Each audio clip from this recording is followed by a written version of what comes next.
To do is work out our insertion point for the cannula. So from the previous video, we've done the infraorbital rim, infraorbital foramen.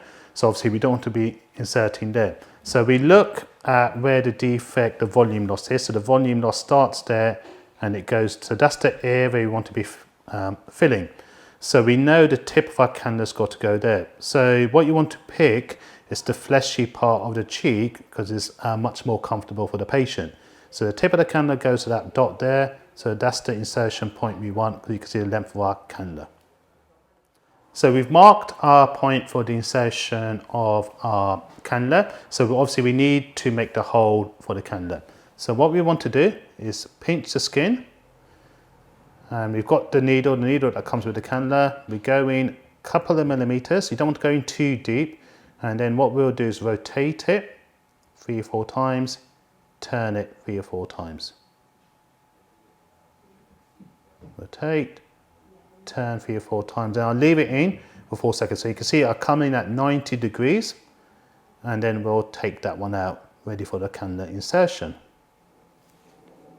So we've made our hole with our needle. What we want is a bit of a blood spot. So I like to squeeze that area so you can see a bit of a blood spot. Obviously you don't want it bleeding too much to obscure your vision. And we're going to be inserting the cannula at 90 degrees. So we see that blood spot and we go in. And you'll hear a couple of resistance go in. It's just breaking the collagen fibers, the ligaments. So I'm just touching the bone. Then what we would do is turn it and flatten it. So with cannula, if we want the cannula to be deep, which we do in this case, we create a tunnel in front of the cannula. If we wanted the cannula to be superficial, we stretch the skin in front of it.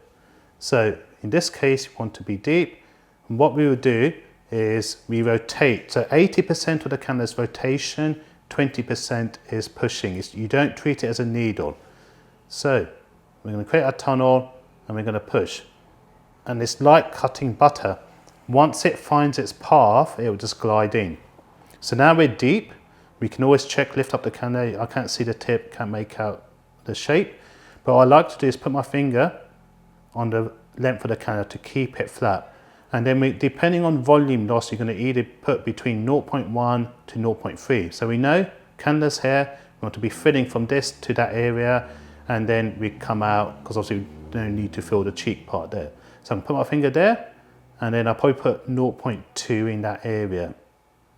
So as you're slowly coming out, press the plunger.